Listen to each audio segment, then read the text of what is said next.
పెనుగొండ 73, పుట్టపర్తి 73, ధర్మం కళ్యాణ్ డాక్టర్ విశ్రమ వాళ్ళ అనుభవాలు షేర్ చేసుకుంటారు.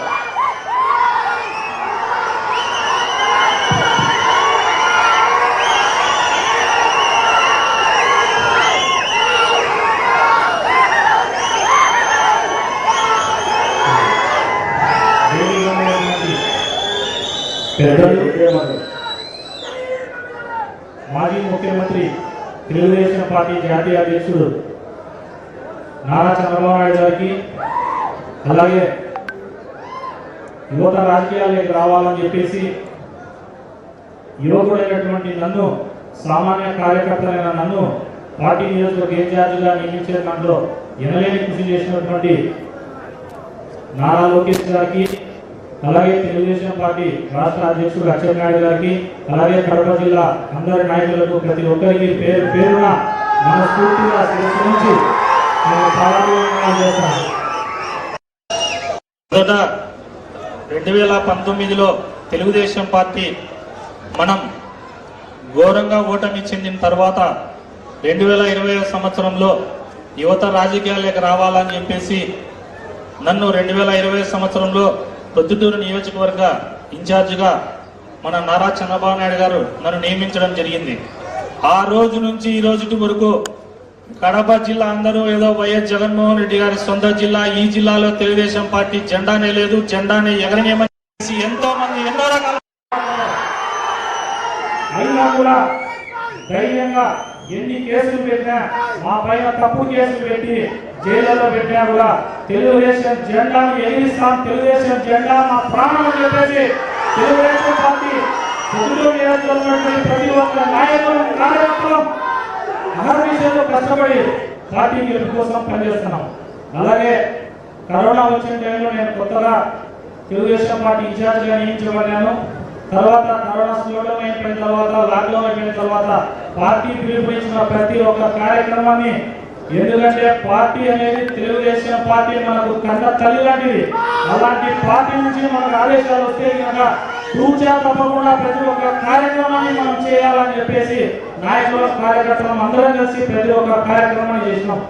తర్వాత బాలురేపాలు కార్యక్రమం ఏదైతే చంద్రబాబు గారు పిలుపునిచ్చినారో ఆ బాలురేపాలు కార్యక్రమం కూడా 100% ప్రతి ఒక్క నాయకుల కార్యకర్తలం ప్రజలను జగన్మోహన్ రెడ్డి పాదయాత్రలో చెప్పిన అబద్ధాలు, ధరలు ఎట్లా పెంచుతామయ్యాడు, గ్యాస్, పెట్రోల్, డీజిల్, కరెంటు, చెత్త పన్ను, ఇట్లా అన్ని ఏవైతే జగన్మోహన్ రెడ్డి ప్రభుత్వం వచ్చిన తర్వాత పెరిగినాయో ఆ పెరిగినవి అన్ని కూడా ప్రజలకు వివరించినాం. బాలురేపాలు కార్యక్రమం దాదాపు 3 కోట్ల రూపాయలు స్కామ్ చేయకపోతే ఆ రోజు ఎమ్మెల్యే సవాల్ చేశాడు, ప్రవీణ్ కు దమ్ముంటే ఎగ్జిబిషన్ దగ్గరికి రమ్మని, నేను పొద్దున 10 గంటలకు వస్తా, నేను నిరూపించామన్నాడు. ఆ రోజు 10 గంటలకు నేను ఇంటి దగ్గర నుంచి ఎగ్జిబిషన్ దగ్గరికి పోతే ఎమ్మెల్యే 10 జీపులు పోలీసులు పెట్టుకొని వచ్చి ఆడ దిగి మీడియా చూపించి నేను వచ్చేసానని చెప్పేసి పారిపోయాడు ఎమ్మెల్యే. మళ్ళీ 10 గంటలు నేను అక్కడికి వస్తే పోలీసులను అరెస్ట్ చేసి నా పైన తప్పుడు కేసులు పెట్టాడు. ఆ ఎగ్జిబిషన్ గొడవ తర్వాత బీసీ నాయకుడు అతి ముఖ్యమైనటువంటి విషయం, నందం సుబ్బయ్య గారిని ఆ రోజు జిల్లా తెలుగుదేశం పార్టీ అధికార ప్రతినిధిగా నందం సుబ్బయ్యను అతి కిరాతకంగా చంపినారు. ఆ రోజు లోకేష్ బాబు గారు పొద్దుటూరుకు వచ్చి ఈ కేసుకు సంబంధించి ఖచ్చితంగా ఇందులో ఎమ్మెల్యే బాబుమతి, తర్వాత కమిషనర్ రాధా ముగ్గురు పేర్లు ఉన్నాయని చెప్పేసి ఆ రోజు నందం సుబ్బయ్య సతీమణి నందం అపరాజిత గారు కంప్లైంట్ ఇచ్చినా కూడా ఈ పోలీసులు కండిషన్ చేయలే. తర్వాత సార్ గారు ఆ పిల్లల భవిష్యత్తు చూసినారు. తర్వాత సహాయం నుంచి డబ్బులు వేయడం జరిగింది. అంటే కార్యకర్తలు కానీ నాయకులు కానీ చనిపోతే తెలుగుదేశం పార్టీ ఎంత బాగా పనిచేస్తున్న దానికి ఒక నందం సుబ్బయ్య మద్దతు తెలిపితే వాళ్ళ కుటుంబాన్ని తెలుగుదేశం పార్టీ అన్ని రకాలుగా సహాయపడింది. తర్వాత నేను కూడా ప్రత్యేకంగా ఆ కేసును సిబిఐకి అప్పగించాలని చెప్పేసి లోకేష్ బాబు గారితో చర్చించి దీన్ని ఏమైనా సరే కోర్టుకు వెళ్ళని చెప్తే అదే పనిగా దీన్ని సిబిఐతో ఎంక్వైరీ చేయించాలని చెప్పేసి కోర్టుకు వేస్తే కోర్టు కూడా ఎమ్మెల్యే బాబుమతిని తర్వాత కమిషనర్ ముగ్గురిని కూడా కౌంటర్ వేయండి, మీరు దీన్ని ఎందుకు మేము గమనించింది ఏంటంటే మేము పోయినప్పుడు ఖచ్చితంగా చంద్రబాబు నాయుడు గారిని ముఖ్యమంత్రి చేసుకోవాలా, లేకపోతే ఈ అరాచకుని పొరపాటున మనము తెచ్చుకున్నాము, మేము ఇప్పుడు బయటపడే పరిస్థితి లేదు, ఖచ్చితంగా సార్ గారికే ఓటేస్తాము, మీరు ధైర్యంగా ఉండండి అని చెప్పేసి కూడా ప్రజలు అటువైపు నుంచి చెప్తున్నారు. అలాగే అక్రమ కేసులు పెట్టే విషయంలో 29 రోజులు జైల్లో పెట్టి నన్నే ప్రత్యేకంగా జైల్లో పెట్టే లోకేష్ బాబు గారు కూడా జైలులోకి వచ్చినారు.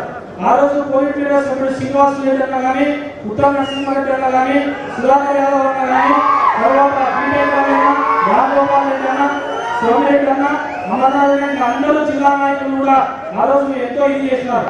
అయినా సార్ నేను ఈ సభ నుంచి నేను ఒకటే చెప్పదలుచుకున్నా, కష్టపడితే ఖచ్చితంగా గెలుపు మనదే. 7 నియోజకవర్గాలు మనం ఖచ్చితంగా గెలుస్తాం. నాకు గట్టి నమ్మకం ఉంది. చంద్రబాబు నాయుడు గారు ముఖ్యమంత్రిగా ఉన్నప్పుడు ప్రొద్దుటూరులో నేను పనిచేసి ఖచ్చితంగా నా ప్రొద్దుటూరు ప్రజలకు చేయవలసిన మేలు అన్ని చేసేసి వాళ్ళ రుణం తీర్చుకోవాలని చెప్పేసి నా మనసులో ఒక కోరిక ఉంది. ఈ అవకాశం ఇచ్చినటువంటి పెద్దలు చంద్రబాబు నాయుడు గారికి చేసిన ప్రతి ఒక్కరికి